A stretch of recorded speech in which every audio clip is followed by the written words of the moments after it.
Oh, welcome to another episode of The Calling and the Climb, a business podcast about my experience in business as an entrepreneur and as a Christian.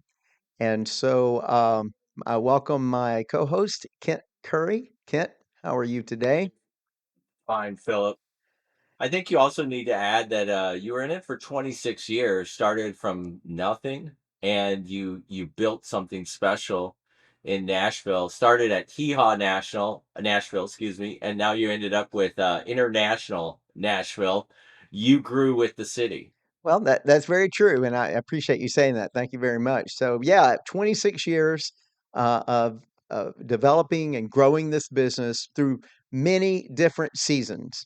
And so, what we're going to talk about today, Kent, is sort of in that last season. And we have done this for the last few episodes where I'm kind of chronicling my experiences in getting to an exit strategy and beginning to execute an exit strategy.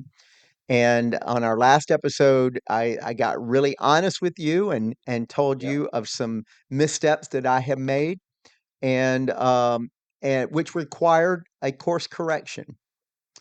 We were right. on a path and I had some clear objectives and we did not meet those. And so I had to make some pretty dramatic changes to correct our course. And that's going to happen from time to time. With any business, I don't care how good I don't consider myself a business mogul, an expert. We've covered that all through this series. But even people that of great business acumen, you run into situations through maybe no fault of their own or whatever that you have to back up and say, "Whoa, where are we going? We're going over the cliff if we keep going in this direction." Maybe some of the assumptions have changed, some of the market has changed, or whatever. And a leader needs to be decisive in making those decisions. When you get to those particular junctions in the business where it's like, okay, if we continue on this path, it's not going to be a good result. That's when a leader needs to be decisive. And it can be a little bit scary because you are making the call and and it falls on you and you're going to make a dramatic change and the business is either going to succeed or it's going to fail because of that decision. So, number 1, you need to make that decision very carefully. Number 2, when you've decided that's the decision you're going to make, be decisive about it and go for it. But how do you know ego? Your ego, come on, you've already decided I'm the leader. I've already made a big decisive move. And now suddenly that big decisive move is you see the end of the cliff all of a sudden. Yeah. From this point on, Kent, from this point on until you sell that business, you have to shelve that ego down in the bottom drawer of your desk. Okay. Okay to bring it out after you sign that purchase agreement, right? But until I'm a then, genius. I'm a I genius. time and time again, I had to say, you know what? This is not about Phillip Hampton at this point in time. It's about Okay. this business. I've heard some people refer to it as your child. Okay. And Okay. so I don't have natural children. This business was my child that I raised from Right. 0 to 26. And I told somebody one time, I'm like, okay, yeah, my kid is 26 and still living in my basement. It's time. It's time to get rid. It's time to get this kid out of here on his own. And so that's kind of what I felt like. And so it was more like it's about the business, not about me. It's like I want to hand this off to the next conservator or whatever. Let's get this business on good footing, a good result for the clients, a good result for the employees, and also a mutually good result for myself as well. And so that's what I was driving toward. Ego and past kingdoms that I have built, you got to put those aside. And so that's where I was at the end of the last episode. We were doing a course correction. I made that decision. We made that course correction. And then it was full steam ahead to our ultimate goal of getting to a position that we could take this company to market. And there were certain metrics, there were certain things that we knew that we had to meet to get us to that point. We'd already done the analysis. As I mentioned, we had a model, a proven model that we were going to take forward to grow the business, to grow the client base, to grow the product offering. And so we had it all in front of us. We had just done a very sloppy job of executing it up to that point in time. So, Mm. with a change in leadership and now new people at the helm, not new people, but people that have been there that I elevated to say, okay, let's all get on the same page. So, here were some keys for me at this point in time to begin that determined drive, hopefully in a short amount of time, to get our company to a place of maximum profitability and maximum marketability. Number one, there had to be singular focus among the key stakeholders. And I would say that my inner circle of my executives that I was depending on to execute this strategy, we had to have a meeting of the minds. Everybody had to everybody had to buy in to where we were going, and I did have that. Um, I, I I will say there was one person that I thought was going to be on that team at the very beginning when we made this course correction, and in very short order, they didn't have, for whatever reason, they didn't have the stick to itiveness or whatever to stay with it, and so we went on without them.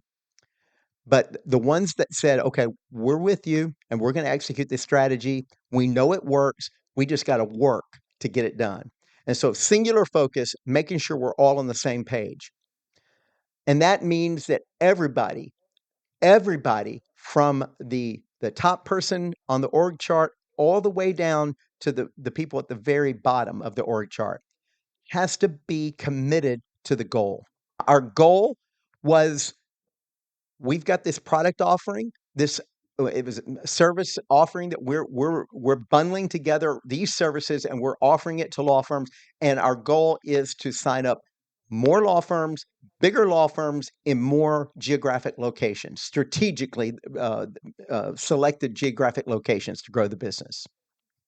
Got it. So how many people roughly are in your inner circle, and roughly how big is the company people wise? Just to give us context. Yeah. So at this time, we are about 40 to 45 total people in the company.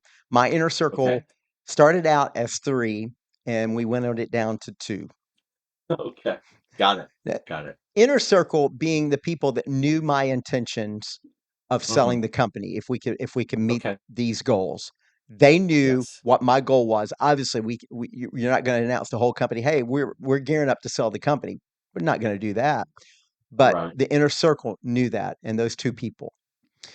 So everybody's committed to the goal of meeting these metrics, and that meant even when we would set our annual goals, department goals, individual goals, all of them had to align with the overall goals of the company. In other words, what you're doing down here at this level, you had to show your supervisor how that is going to help the company reach its overarching goal up here. Oh, perfect. Everybody aligned, everybody committed to the we didn't want people squirreling here or there.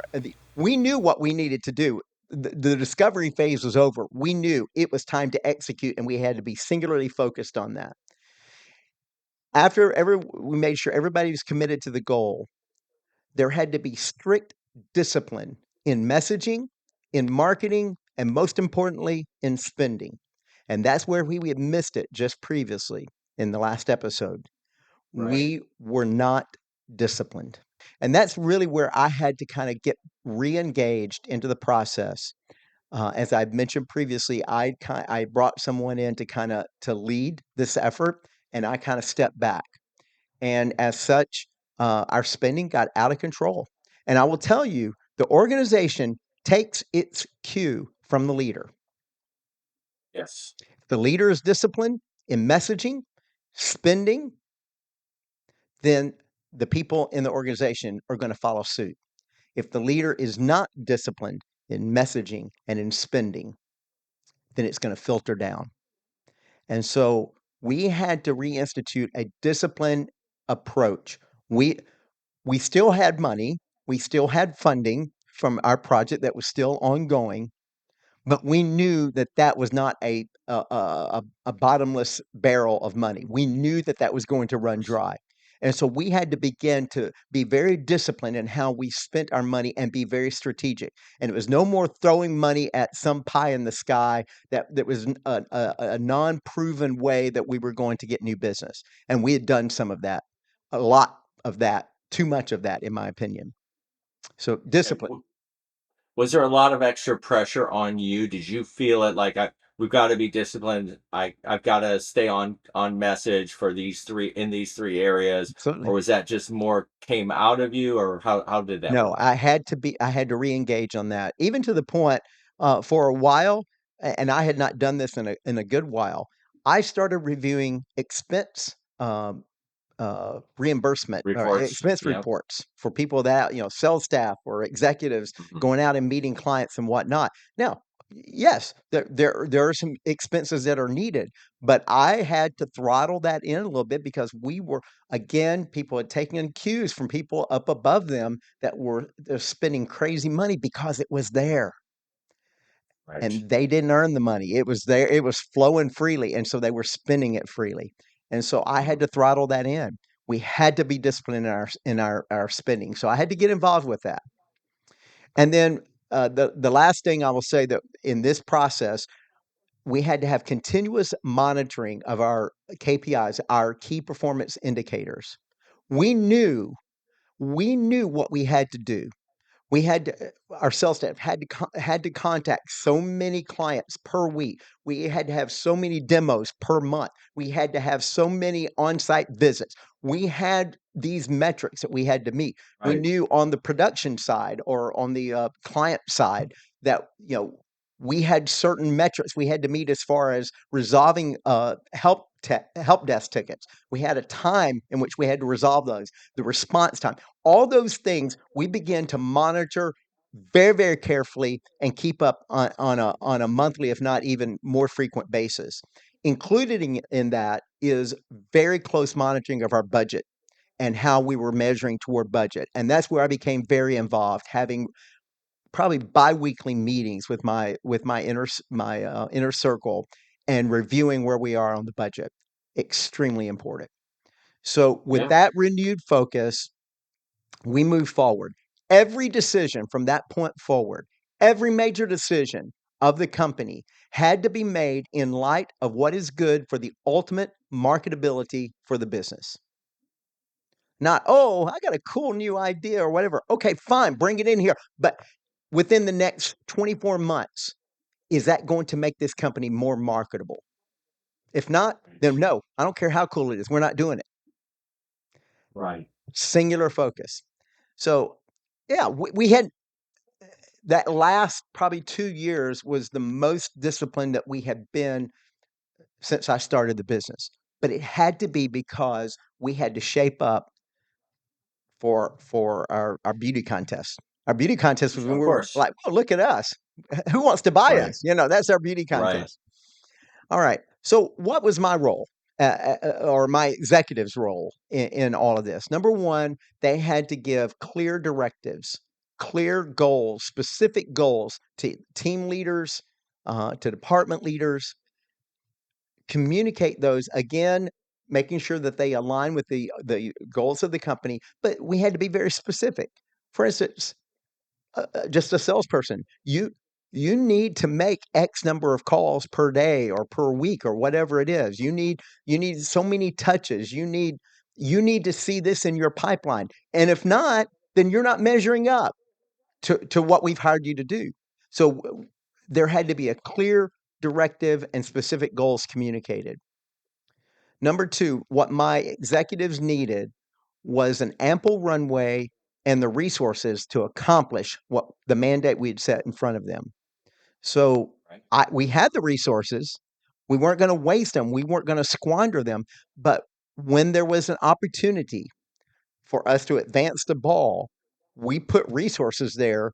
We didn't try to Scrooge it. We didn't try to Right. economize when there was something that we were trying to achieve. I wanted to give the executives a clear runway, an ample runway, and ample resources to go out to win that new client, to get that new territory up and going.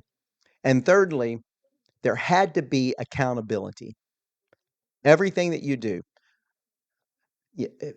I don't care if executives want to go to Timbuktu and wine and dine a potential client and y- do a sponsorship of a big convention or a golf scramble or whatever it is. I doesn't care.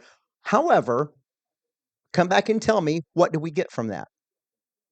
Sure. What do we get from that? We're not out here just to have fun.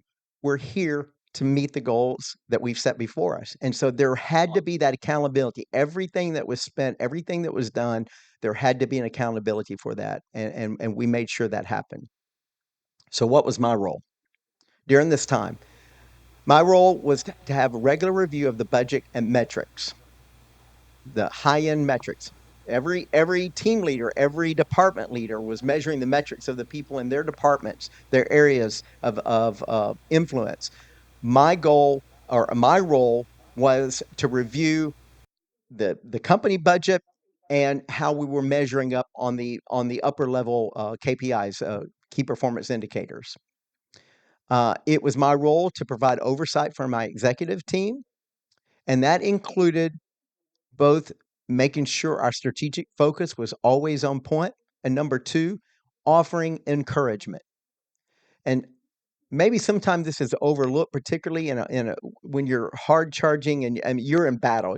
You're like boom, Yeah. boom, boom, and and I'm guilty of this. There's a tendency sometimes, somebody does good, and you're like, okay, let's go, let's get the next one, let's get the next one.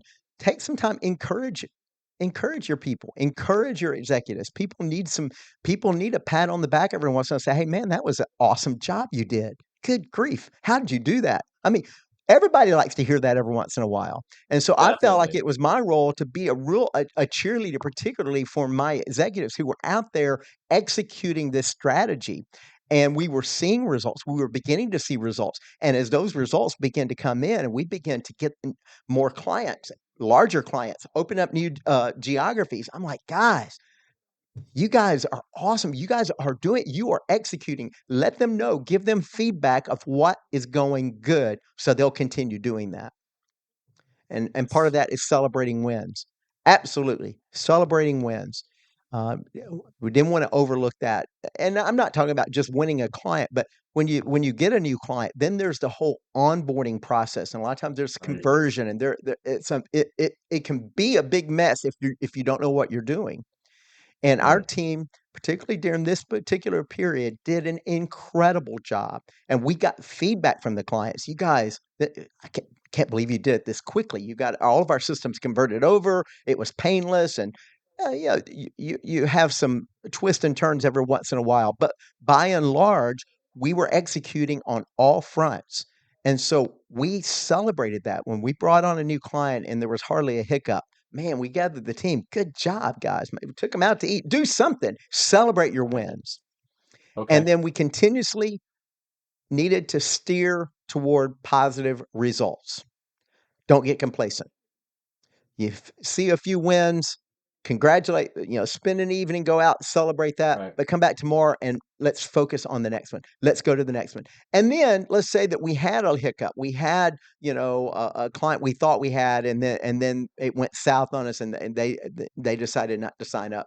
You know what? We can't you can't dwell on that. You go on to the next one. You keep your eye on the prize. And I think that's my whole message in this, is that we just had to be focused on where we were going. And there have been some negative things happen in the immediate past. We had to blot that out of our minds. And we just said, you know what? I'm not going to let that. I mentioned last time not letting resentment about Yeah. failures that I felt like people had let me down. I couldn't let Yes. that cloud me. I had to put that aside. And likewise for my executives, if there was something internal or external that was a negative impact upon them, upon their performance or whatever, you know what? Let's learn what we can from it and then move forward and forget it. And let's go on to the next positive result. So, That sounds great. if are you mainly monitoring continuous cash flow, which is what we talked about last episode or previous episodes? Is there other key factors you're monitoring to know you're still on progress for that Sure. 2 year timeline? So obviously cash flow, I'm always monitoring cash flow. Number two, Of budget. course. I was Okay. monitoring budget like crazy to Hmm. make sure because we had gotten off of our budget.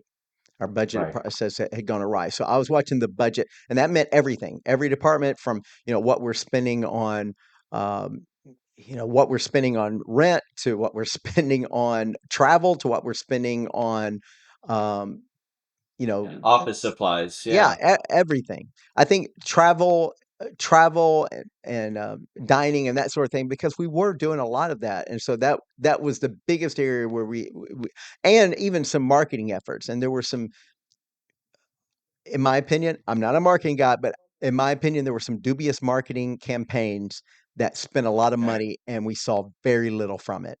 And Got it. and so you had to prove to me Hmm. this was a Yeah. good high percentage of bringing a good ROI before I'd allow expense in a particular Of marketing course. campaign. And then the third thing, other than cash flow and budget, the third thing that I really looked at was our sales pipeline in Salesforce. And so we looked at that all the time with the executives. How much do we have in the immediate pipeline? How much in the middle? How much in each segment of the pipeline? Because we're planning our resources for 12 months down the road. And we know we're going to bring on we if this pipeline materializes, then we know we're going to need to add, 3 or 4 or 5 FTEs in the fourth quarter, for instance. That's the kind of planning that we were doing, but it was based on that sales pipeline. And that was very important. It took us a while to learn that system, if you will. But it was beginning to work, and we could depend on it, and we could forecast using that. So those were the things that I monitored very, very closely. And so as we did this, we corrected the ship, we corrected the course of the ship. We started moving this direction. Everybody's on board. Everybody's pulling in the same direction. And it's not surprising. We started seeing results, dramatic results. And so um, I think I'd mentioned on a previous episode, my mandate was we've got this big project out here generating huge profits for us. Right. And but we know that is a fleeting thing. It's going to go away at some point. And so our goal, our mandate was to, with this funding, use that to put back into the business to get these multi-year ongoing recurring revenue contracts with new clients. And that was our goal. And we started seeing results.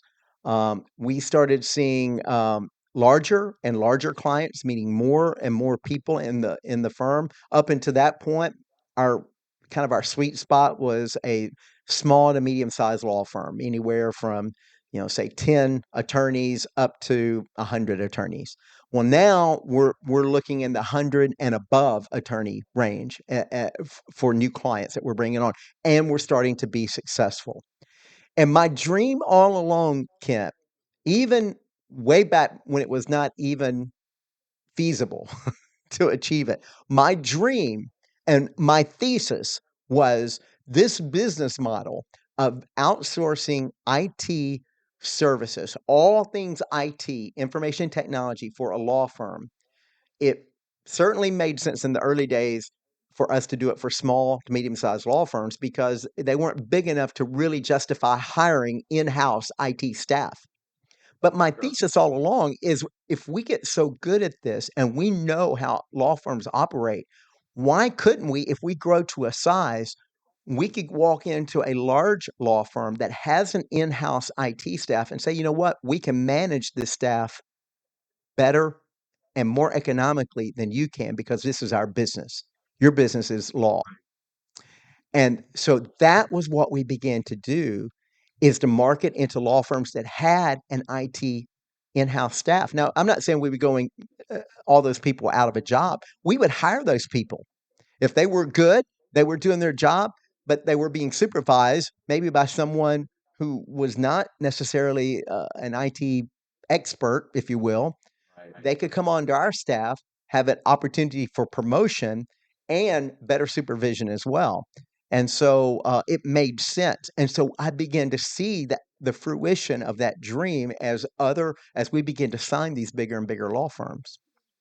So that leads up. So it was successful, and we were blowing and going. We were getting our contracts. We were doing 3-year contracts, and so we had at the end of 2019, we had a banner year, record year, and Wonderful. we had put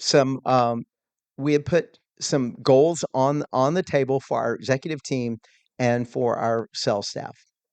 If we meet these metrics, we're going to do a company trip. We had never done anything like that. And I didn't plan it. Some of the folks on my staff, they planned it. They did a fantastic job. They said, we're going to New Orleans for a few days. We're going to bring your Yeah. spouse.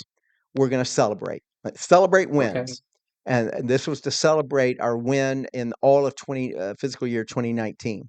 So as we were landing in New Orleans and we got our luggage and we were headed to the van to pick us up, we got the notification that that client had signed the contract, our biggest client to date. So Wow. I don't need to tell you, Kent, we had a big celebration in New Orleans. It was a great celebration, a good time, and we congratulated. It was all hands on deck, and it was just a great. It's a great feeling Yeah. when you win the Super Bowl. It's a great feeling, All right. and so Well, that's movie timing. That's movie timing. Hey, we're going to celebrate, and here's a bigger reason to celebrate. absolutely. And so we did a lot of fun things, had a lot of good food, and one of the people that set up the trip, they had arranged for us to do a tour of the things about Mardi Gras, and we were only like a week or two away from Mardi Gras. It had been like a week or two prior. And so this guy that was telling us kind of all the trappings about Mardi Gras had taken us to this warehouse where they stored the floats. All the floats were still intact from that Mardi Gras in 2020. Really cool. And so, yeah, really incredible. And he explained about Mardi Gras, the origins of it, and everything. And I learned a lot. It was really interesting. But one thing he said kind of caught my attention. Um, and I didn't really think about it then so much as I thought about it later. But he said, you know Okay. what the theme, every year there's a theme for Mardi Gras. And this year's theme, 2020, was omens and auguries. So, well, that's Yeah. cool. Yeah, omens and auguries. Sounds kind of mysterious or whatever. But Kent, maybe that was prophetic because on the heels of that greatest victory we had had to date, and we're running headlong into my dream scenario of taking our business to market. There were some black clouds on the horizon. There was an omen that I didn't see until I got home, and everything changed. So we'll end there, and I'll tell you about that next time. I'm looking forward to it. Thanks, Philip. All right.